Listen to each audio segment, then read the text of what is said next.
This one of the best morning breakfast shows that you can ever watch on your television stations. Yes, and this is a mango seedling. So let a man go for a break, and then he'll be back on Biashara Tuesday.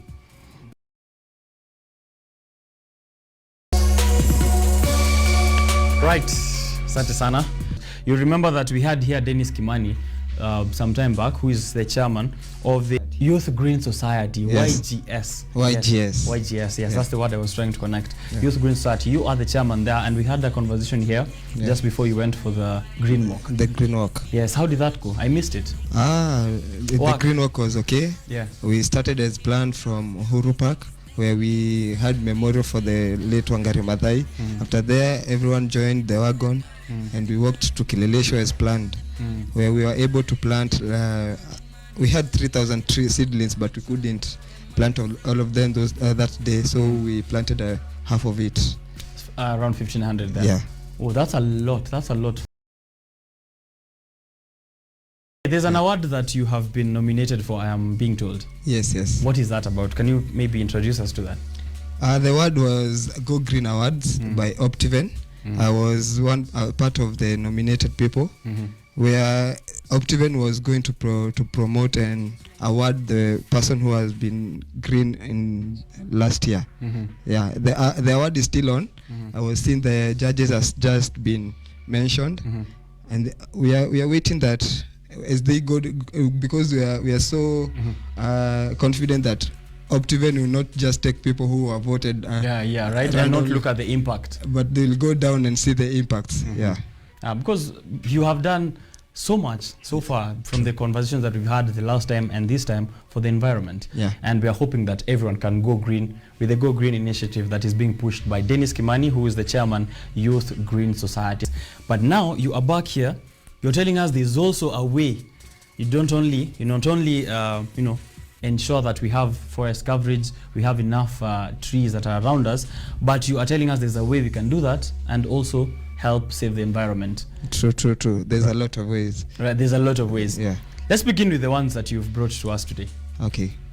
Today I have 3 ways of reducing waste. I have come with upcycling. I also have the recycling, the reusing, and all of it is it's an economy that we are calling it the circular economy. Circular economy, because it goes in a circle. It's going in a circle from the point of production to the households and back to the production place. Yeah. Right. So now here you have brought me something. I don't know whether you can get it for us in the meantime. Yes. Yes, great. So here we have a mango seedling. Yes. And it's in a mask. No, it's not a mask anymore.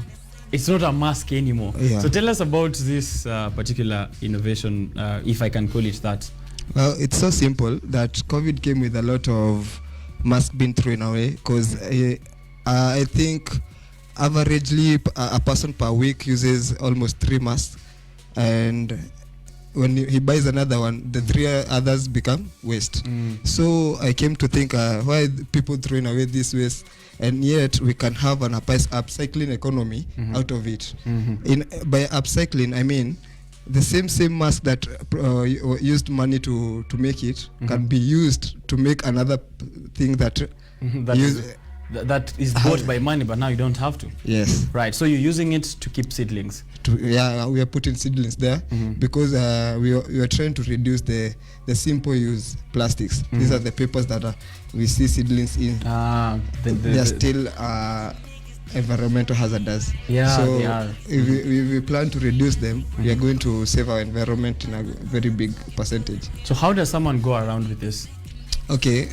If you want to be careful, first you have to collect the mask with surgical gloves.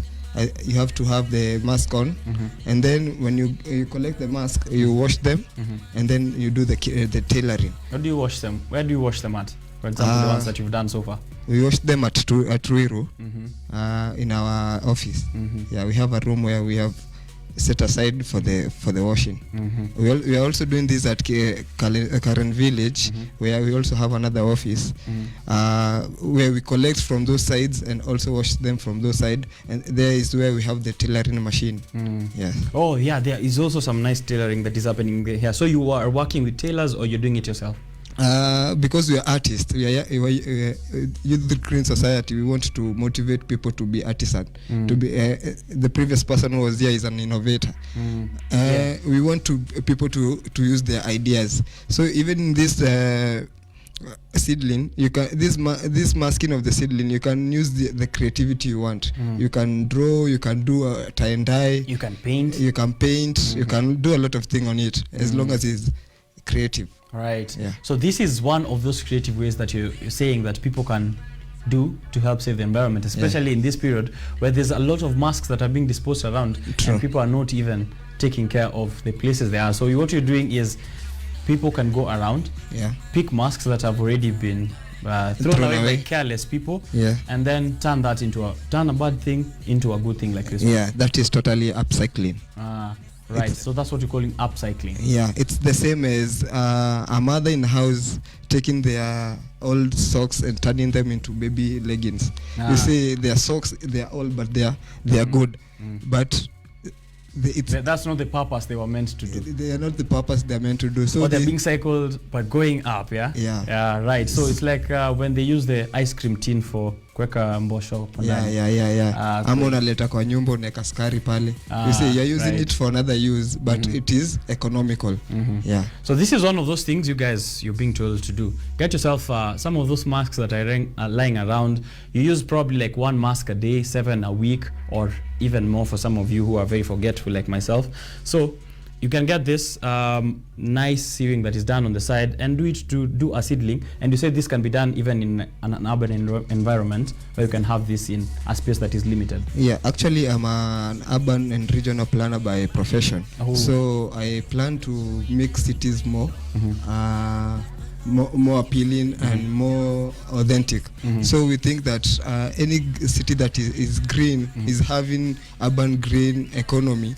It is a city that in the middle of a village apartment or even village cottages. You see, these are the new innovative ways that we are trying to reduce even things to do with food waste, food insecurity, because when you have an urban farm, it doesn't have to be 1 acre, it doesn't have to be 50 by 100, it only have to be a balcony, and you can plant onions in such a way. You can plant onions in old plastics that you want to dispose. You can cut them and plant onions there. It will still save you 1 shilling or another, and also make you innovative. Yeah. So how do you guys come up with some of these nice solutions every single time at the Youth Green Society?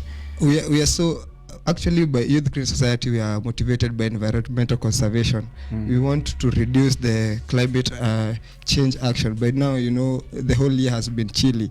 People are like, what is happening? What is happening around us? Yeah, these are climate actions. They are climate actions that you have done, either me, you, or knowing or unknowing, But we have contributed. All of us have contributed to this. Yeah. So we have to be also the ones who get ourselves out of after this menace, because it's actually going through to every person in the universe. And this thing is, you said it can be reused even as it is here. The good thing about the mask, you can use them 3 times. When you remove the seedling, you can wash the cover and reuse it for the next time, the third time. And the best thing about it is that you don't throw it away.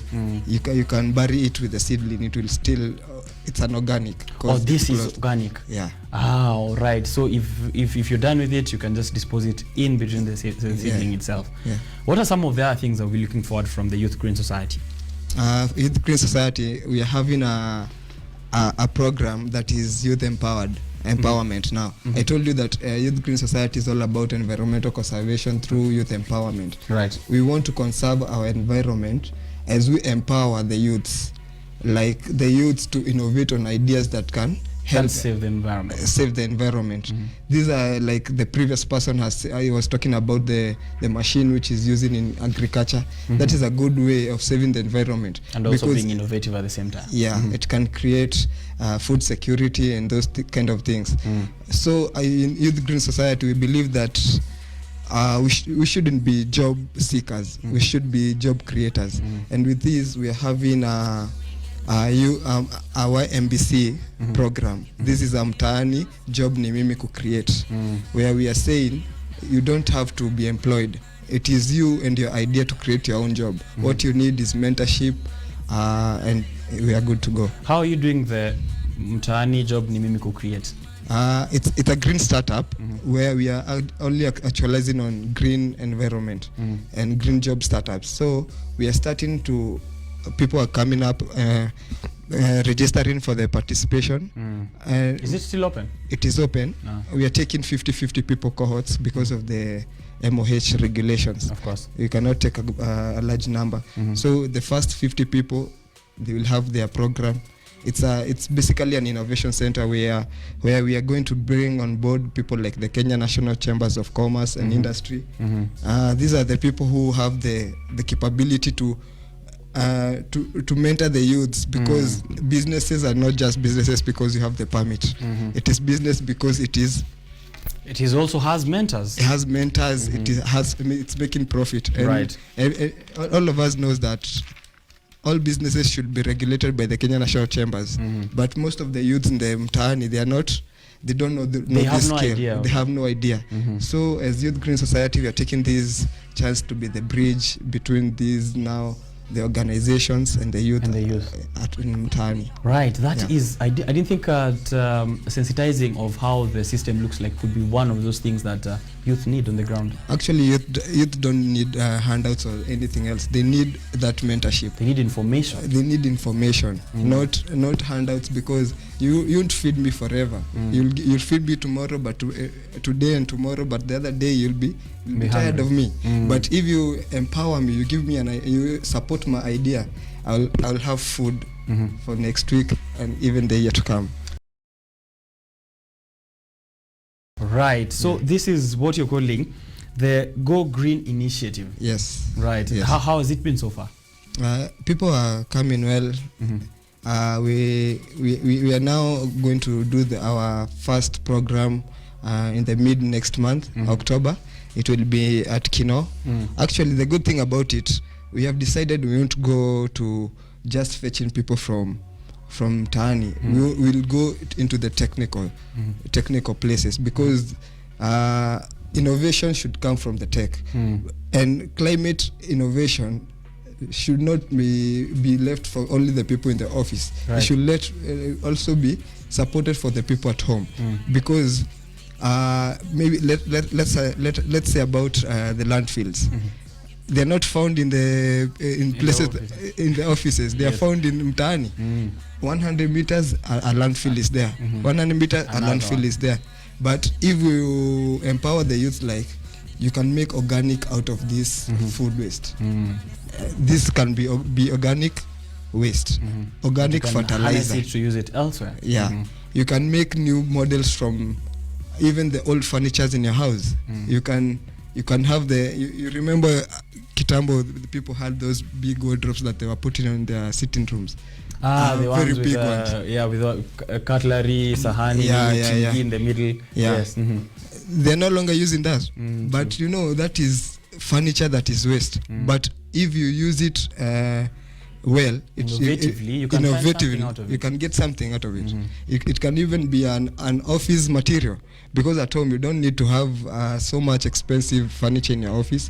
You can start with that you have innovated, and it saves you a lot of money. Right. Do you get frustrated when you find somewhere where people don't take care of the environment? I'm assuming because you are someone who is really focused on saving the environment, and then when you walk out of the door, unapata mtu anarusha uchafu hapo nje. How does that make you feel? As a human, it feels so neglected of the government and this, but I came to understand that the government is not always to be blamed for things all that our problems. For things that me and you have the right to stop. But where I tend to bring the government in is when it comes to things like sorting. I tend to think that the government should empower these households, or even teach people from schools, actually children. Children. CBC. CBC. CBC has come with a new program that technical things. If you start creating awareness from that primary child that you're not supposed to throw waste in one bucket that is has water mixed up.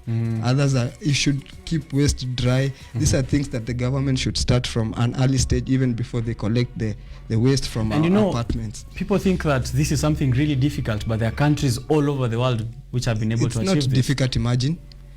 Just labeling and sorting.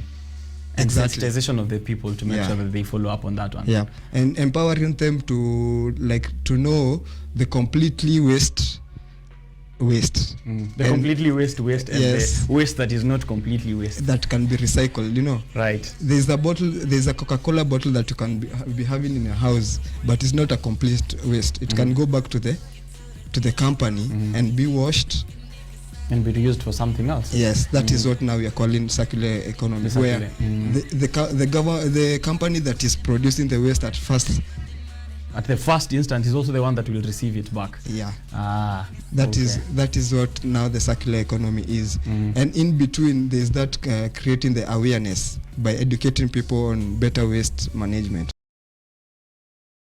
Maybe your last words for the people. It's always good to tell them something, especially on matters of the environment. They don't get to hear this quite often. Okay, I will have only two things. One, I will have for we ourselves as the producers of waste, and the second I will have for the government. First, I would like to tell everybody that we have a part in waste production. So let us be a solution in waste elimination.